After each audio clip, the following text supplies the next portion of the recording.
नमस्कार, अजस्ट्रो मनी में आप सभी का स्वागत है। मैं हूं आप सभी के साथ दीक्षा, आप सभी की होस्ट, आप सभी की दोस्त। आज एक रिपोर्ट आप सभी के समक्ष लेकर आई हूं।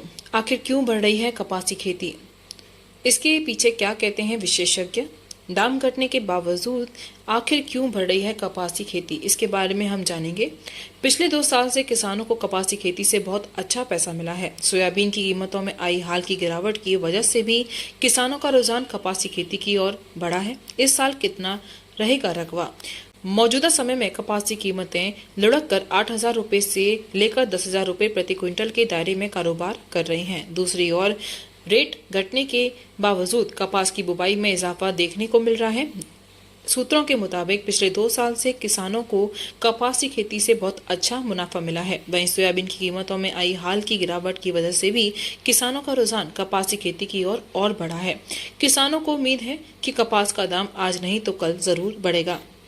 वहीं ओरिको कमोडिटीज के senior vice president Rajeev Yadav के मुताबिक 26 मई 2022 को गुजरात की कड़ी में शंकर कपास का भाव 13,438 रुपए प्रति क्विंटल की रिकॉर्ड ऊंचाई पर पहुंच गया था, जो कि मौजूदा समय में 10,500 रुपए प्रति क्विंटल के आसपास कारोबार कर रहा है।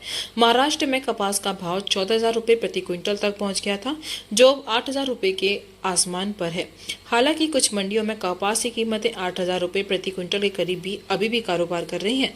उनका कहना है कि चूंकि पिछले 2 साल से किसानों को कपास में अच्छा पैसा मिला है, ऐसे में किसानों का रुझान कपास की खेती में और ज्यादा बढ़ा है। वहीं महाराष्ट्र में कपास की फसल को कितना नुकसान, इसके बारे में जानकारी करेंगे। सूत्रों के मुताबिक महाराष्ट्र में अत्यधिक बारिश की वजह से करीब 8.5 लाख हेक्टेयर क्षेत्र क्षतिग्रस्त हो गया है। हालांकि वास्तविक रिपोर्ट का आना अभी भी बाकी है और यह सिर्फ कपास की फसल के लिए नहीं है। महाराष्ट्र में ज्वार, तुअर और अन्य के साथ कपास और सोयाबीन खरीफ की बड़ी फसलें हैं। ऐसे में अगर कुल खरीफ क्षेत्रफल 157 लाख हेक्टेयर की तुलना में महाराष्ट्र में कपास के क्षेत्र 27% अथवा 42.81 लाख हेक्टेयर को लिया जाए तो करीब 2.3 लाख हेक्टेयर में कपास की फसल को नुकसान हो सकता है, जो कि हमारे द्वारा इस साल के लिए लगाए गए अनुमान 125 से 126 लाख हेक्टेयर क्षेत्रफल की तुलना में नगण्य है। वहीं जानते हैं कितना रहेगा कपास का रकबा। जी हां, कमोडिटी एक्सपर्ट के मुताबिक चालू खरीफ सीजन में देश में कपास का रकबा 4 से 6% बढ़कर 125 से 26 लाख हेक्टेयर होने का अनुमान लगाया जा रहा है। कपास का क्षेत्रफल अभी भी पिछले साल की तुलना में ज्यादा रहेगा। वहीं जुलाई में कम या भारी बारिश की वजह से अगर फसल खराब भी हो जाती है तो भी किसानों द्वारा हमेशा दोबारा बुवाई की गुंजाइश बनी रहती है और ताज़ा मामले में ऐसा ही हो रहा है। हालांकि अगर महीना सितंबर या अक्टूबर होता तो स्थिति कुछ और होती।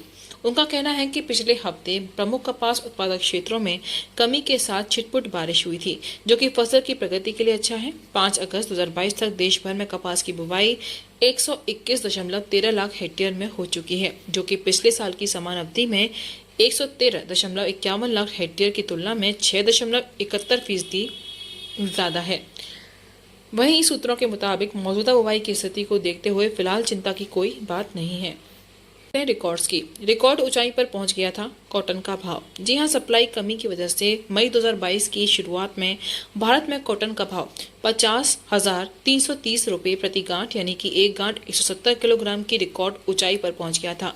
वहीं अमेरिका में इंटरकॉन्टिनेंटल एक्सचेंज पर भाव 11.5 साल की ऊंचाई 155.95 सेंट प्रति पाउंड पर पहुंच गया था। हालांकि कई अहम कारकों की वजह से भारत में कॉटन की मांग में कमी देखने को मिली है और देश भर में 3,500 इकाइयों में से मुश्किल से 6 से 8% जीनिंग और प्रेसिंग इकाइयां अपना परिचालन कर रही हैं। बाजारों में कपास की नई फसल की आवक शुरू होने तक मिलों का कामकाज प्रभावित रहेगा। तो ये थी रिपोर्ट जो मैंने आपको दी है। जैसे हमने अभी इस रिपोर्ट में बताया, आपको एक डिटेल्स दी है। ऐसे और अधिक जानकारी के लिए बने रहिए अजस्ट्रो मनी के साथ और एक विशेष रिपोर्ट के लिए आप हमारे दिए हुए नंबर पर भी कॉल कर सकते हैं। नमस्कार।